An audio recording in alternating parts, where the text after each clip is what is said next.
पुराने जमाने की उस रियासत में शादी ब्याह का मतलब सिर्फ दो लोगों का मिलना नहीं होता था, बल्कि पूरे खानदान का ऐसा जमावड़ा होता था कि अगर एक आदमी चुप बैठ जाए तो बाकी लोग समझते थे कि जरूर कोई बड़ी साजिश चल रही है। उसी रियासत में राजमहल का सबसे मशहूर रसोइया रहता था, जिसका नाम था माधो।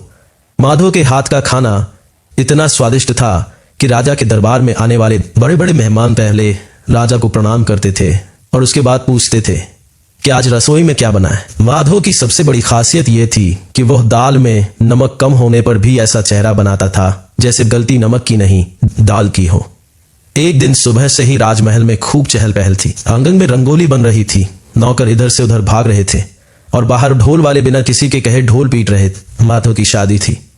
उसकी शादी राजमहल के फूलों की देखभाल करने वाली चंपा से होने वाली थी। चंपा सुंदर होने के साथ साथ बहुत समझदार भी थी, लेकिन माधो को देखते ही उसकी समझदारी कभी कभी छुट्टी पर चली जाती थी। चंपा ने सुबह माधो से कहा, आज तो तुम्हारी शादी है, कुछ अच्छे कपड़े पहन लेना।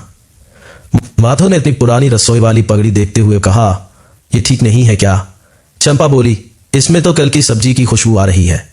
माधो तुरंत बोला, अरे यही तो मेरी पहचान है। चंपा ने माथा पकड़ लिया। शादी की तैयारियां पूरे जोर पर थीं। तभी महल का बूढ़ा चौकीदार दौड़ता हुआ आया। उसके चेहरे पर इतनी घबराहट थी कि उसे देखकर माधो ने पूछा, क्या हुआ? खाना जल गया? चौकीदार बोला, खाना नहीं, पुरानी हवेली का दरवाजा खुल गया है। माधो ने चैन की सांस ली और बोला, तो फिर ठीक है, खाना नहीं जला। चौकीदार ने सिर पीट लिया। राजमहल के पीछे एक पुरानी हवेली थी जिसे लोग भूतहा हवेली कहते थे। कहा जाता था कि कई साल पहले वहां राजघराने का एक बुजुर्ग रहता था और मरने से पहले उसने एक रहस्यमय पहेली लिखकर हवेली में छिपा दी थी। उसके बाद हवेली बंद कर दी गई थी। किसी को नहीं मालूम था कि वह पहेली क्या थी और उसका जवाब किस काम का था।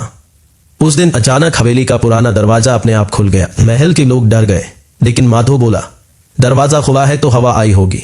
चौकीदार बोला, दरवाजा अंदर से खुला है। माधो ने तुरंत कहा, तो हवा अंदर से आई होगी। चौकीदार ने कहा, हवा अंदर से कैसे आएगी? माधो बोला, मुझे क्या पता, मैं रसोइया हूं, हवा का हिसाब रखने वाला मुंशी नहीं। इसी बीच राजकुमारी की दासी एक कागज लेकर आई। उसने कहा, महाराज ने माधो को बुलाया है। माधो घबराकर बोला, मुझे क्यों? दासी ने कहा, हवेली में एक पहेली मिली है। माधो ने पूछा, तो उसका हल कोई विद्वान करेगा? दासी बोली, महाराज ने कहा है कि यह पहेली राजरसोइये के हाथ से ही हल होगी। माधो ने आंखें बड़ी कर ली। महाराज को मेरी रसोई आती है या पहेली? दरबार में पहुंचते ही राजा ने गंभीर आवाज में कहा, माधो, यह बहुत महत्वपूर्ण मामला है। माधो ने हाथ जोड़कर कहा, महाराज, अगर बात शादी के खाने की है तो मैंने 20 किलो लड्डू बनवा दिए हैं। राजा बोले, बात लड्डुओं की नहीं है? माधव बोला, तो फिर मामला सचमुच गंभीर है। राजा ने उसे एक पुराना कागज दिया। उस पर लिखा था, जो अपनी खुशी बचाना चाहता है उसे उस जगह जाना होगा जहां अंधेरा बोलता है और आईना सच दिखाता है। माधव कुछ देर कागज देखता रहा, फिर बोला, महाराज, इसमें तो कुछ भी खाने का नाम नहीं है। राजा ने माथा पकड़ लिया। राजा ने कहा, यह पहेली है। माधव बोला, तो इसमें चटनी कहां है? दरबार में बैठे सभी लोग हंस पड़े। राजा ने हंसी रोकते हुए कहा, माधव, तुम्हारी शादी आज है। माधव बोला, जी महाराज, यही बात मुझे सबसे ज्यादा डराती है। राजा ने बताया कि चंपा के पिता ने शादी से पहले एक शर्त रखी है। अगर माधव पुरानी हवेली की पहेली हल नहीं करता तो शादी रोक दी जाएगी। माधव के पैरों तले जमीन खिसक गई। महाराज, मैं रसोइया हूं, जासूस नहीं। राजा बोले, लेकिन तुमने दरबार में सबसे ज्यादा पहेलियां हल की हैं। माधव बोला, वो पहेलियां खाने की थीं। राजा ने पूछा, कैसी? माधव बोला, किसने मलाई खाई, किसने खीर छिपाई और किसने रात को रसोई में जाकर पूरी चटकी। दरबार फिर हंसी से गूंज उठा। लेकिन माधव को सच में अपनी शादी की चिंता थी। वह चंपा के पिता के साथ पुरानी हवेली की ओर चल पड़ा। हवेली का दरवाजा चर्र की आवाज के साथ खुला।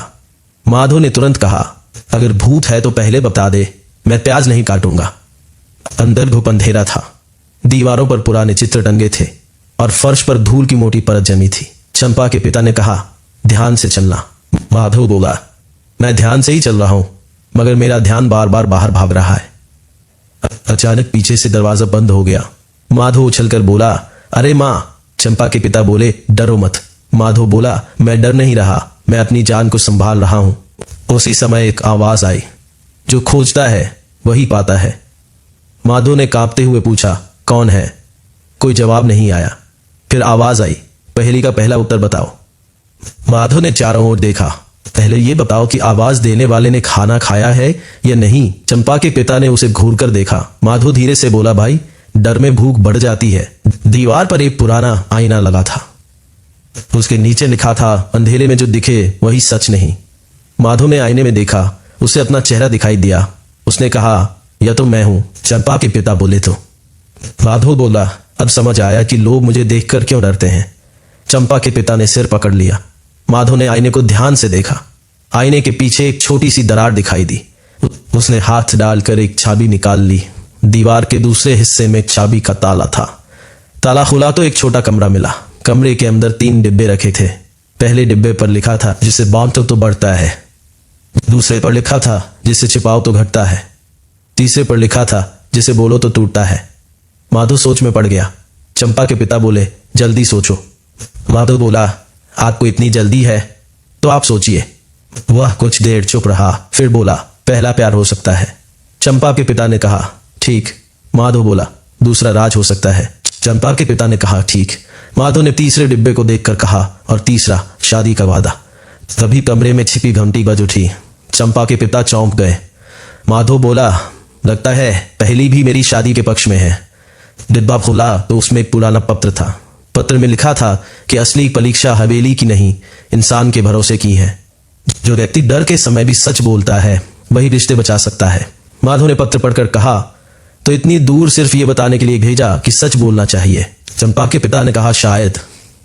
माधो बोला, मुझे तो घर पर ही बता देते। तभी पीछे से चंपा की आवाज आई, लेकिन घर पर तुम्हें समझ कौन पाता। माधो पलटा। चंपा वहां खड़ी थी। माधो की आंखें फैल गईं। तुम यहां कैसे? चंपा मुस्कुराकर बोली, मैं तुम्हें देखने आई थी कि शादी से पहले तुम बहादुर बनते हो या भाग जाते हो। माधो बोला, मैं भागता नहीं। चंपा ने पूछा, सच? माधो बोला, अगर रास्ता साफ हो तो नहीं। सब हंस पड़े। तभी चंपा के पिता ने कहा, माधो, यह पूरी पहेली मैंने तुम्हारी परीक्षा लेने के लिए रखी थी। माधो ने आश्चर्य से पूछा, आपने? उन्होंने कहा, मैं चाहता था कि मेरी बेटी ऐसे आदमी से शादी करे जो मुसीबत में भी हिम्मत रखे, लोगों को हंसाए और सच बोलने से न डरे। माधो ने कहा, लेकिन आप मुझे भूतहा हवेली में क्यों लाए? चंपा के पिता बोले, क्योंकि तुम्हें सामान्य जगह पर गंभीर करना मुश्किल है। माधो ने गर्व से कहा, यह मेरी प्रतिभा है। बाहर आते ही पूरा परिवार उनका इंतजार कर रहा था। राजा भी वहां खड़े थे।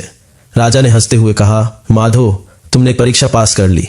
माधो ने पूछा, अब शादी पक्की है? राजा बोले, बिल्कुल। माधो ने राहत की सांस ली। फिर उसने पूछा, और शादी का खाना? राजा ने कहा, तुम बनाओगे। माधो ने तुरंत कहा, तो फिर शादी रोक दीजिए। सब लोग हंस पड़े। चंपा ने माधो को घूर कर देखा। माधो बोला, अरे मजाक कर रहा हूं।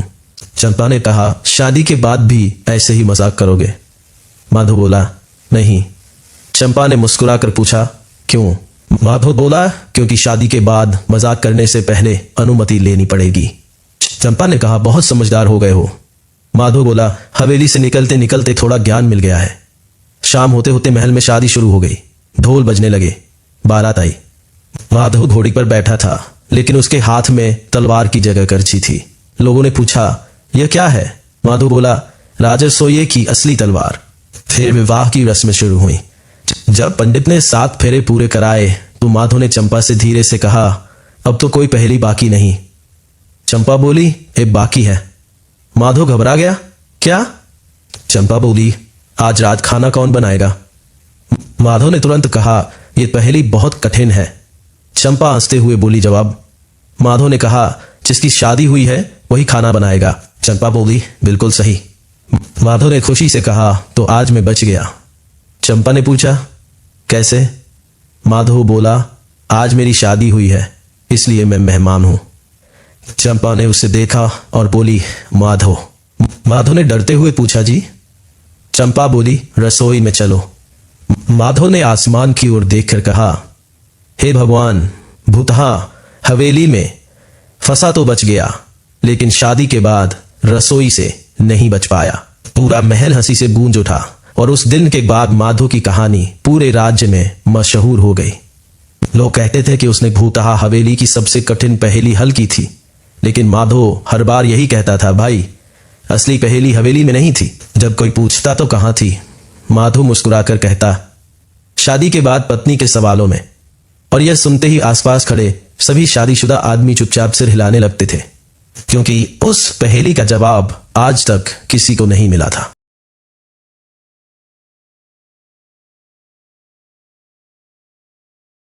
If you enjoyed this video, there's plenty more waiting for you on Orc. Whether you're in the mood for historical stories, breaking news, horror, science, mythology, drama, crime, comedy or jokes, simply visit the playlist section on our channel and choose the content that matches your mood. Also, don't forget to check the video description. We've updated all of our playlists there, making it easy for you to find and enjoy the content that matches your interests.